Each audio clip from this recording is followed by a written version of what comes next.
जाने महाभारत में श्री कृष्ण ने युद्ध क्यों नहीं लड़ा। महाभारत स्टोरी। महाभारत में भगवान कृष्ण ने पांडवों का साथ दिया था। भगवान कृष्ण अर्जुन के सारथी बने थे। लेकिन क्या आपके मन में भी सवाल आता है कि जब भगवान कृष्ण क्षण भर में महाभारत का युद्ध समाप्त कर सकते थे तो उन्होंने युद्ध क्यों नहीं लड़ा। आइए जानते हैं महाभारत के इस रहस्य का सवाल। तो देर ना करते वीडियो को शुरू करते हैं। परम सत्य ज्ञान चैनल में आपका स्वागत है। महाभारत युद्ध की तस्वीर जब भी आपने देखा होगा उसमें भगवान श्री कृष्ण को सारथी के रूप में ही पाया गया होगा।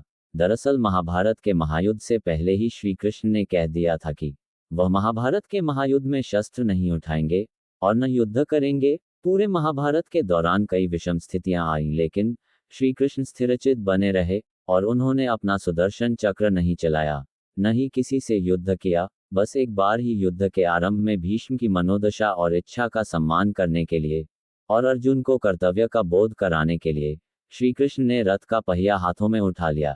ऐसे में अर्जुन ने श्री कृष्ण के चरण पकड़ लिए और श्री कृष्ण से रथ का पहिया रख देने के लिए कहा। सवाल उठता है कि आखिर श्री कृष्ण ने युद्ध न करने की बात क्यों की, क्यों खुद को युद्ध से अलग रखा, क्यों वह महज पार्थ यानी अर्जुन के सारथी बनकर मार्गदर्शक बने रहे। आइए जानते हैं इस रहस्य युक्त सवाल का जवाब। महाभारत युद्ध के इस रहस्य को जानने से पहले भगवान श्री कृष्ण और अर्जुन के पूर्वजन्म को जानना होगा। पौराणिक कथाओं के अनुसार भगवान श्री कृष्ण पूर्व जन्म में नारायण थे और अर्जुन नर थे, जिन्होंने बदरिकाश्रम यानी बद्रीनाथ में नर और नारायण पर्वत पर तपस्या की थी।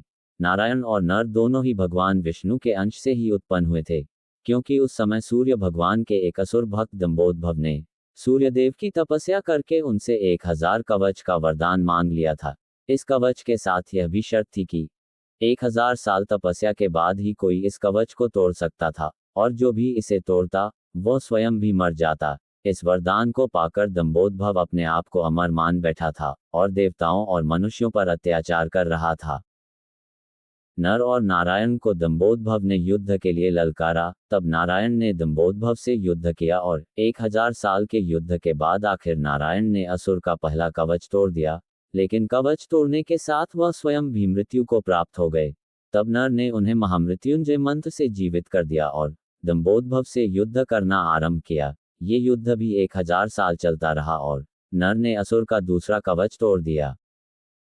इस बीच नारायण ने 1000 साल की तपस्या पूरी कर ली और दंभोदभव से युद्ध करने लगे। इस तरह से बारी बारी युद्ध करते हुए नर नारायण ने दंभोद असुर के 999 कवच तोड़ डाले। जब अंतिम कवच रह गया तब वह असुर सूर्यदेव के पीछे जाकर छुप गया। सूर्यदेव ने अपनी शरण में आए भक्त को नर नारायण से बचा लिया, लेकिन खुद को नर नारायण के शाप से नहीं बचा पाए। नर नारायण ने सूर्य देव से कहा कि आपका ये भक्त द्वापर में आपके अंश से उत्पन्न होगा और तब आपको अपने पुत्र की मृत्यु का शोक भोगना पड़ेगा। सूर्यदेव का वह असुर भक्त ही द्वापर में कर्ण हुआ, जो सूर्य के अंश से कवच कुंडल के साथ उत्पन्न हुआ था। नर ने 1000 वर्ष की तपस्या पूरी कर ली थी और दंभोदभव से अंतिम युद्ध करने की उनकी बारी थी। इसलिए नारायण ने अर्जुन से कहा था कि यह महाभारत का युद्ध तुम्हारा युद्ध है, तुम्हें ही यह युद्ध लड़ना होगा। इस युद्ध में मैं मार्गदर्शक ही हो सकता हूँ। इस युद्ध को जीतकर तुम्हें कीर्ति की प्राप्ति होगी और धरती का सुख प्राप्त होगा।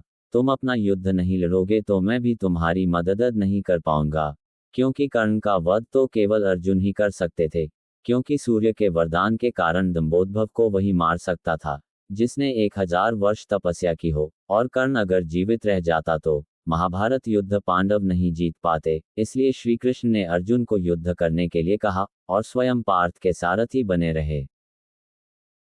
महाभारत युद्ध में भगवान श्री कृष्ण ने स्वयं युद्ध न करके अर्जुन से युद्ध के लिए आगे किया। इसके पीछे एक रहस्य ये भी है कि भगवान कहते हैं मैं तो मार्गदर्शक हो सकता है, बुद्धि रूपी रथ का सारथी हो सकता हूँ, लेकिन हर व्यक्ति का जीवन में अपना अपना युद्ध होता है और जो अपना युद्ध स्वयं नहीं लड़ सकता है भगवान भी उसकी मदद नहीं करते हैं।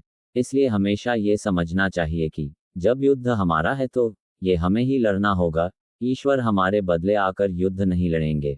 अगर सत्य की लड़ाई करेंगे तो ईश्वर सारथी बनेंगे और अगर असत्य की ओर से युद्ध करेंगे तो वह आपके सारथी भी नहीं बनेंगे और फिर कौरवों की तरह विनाश होना तय है।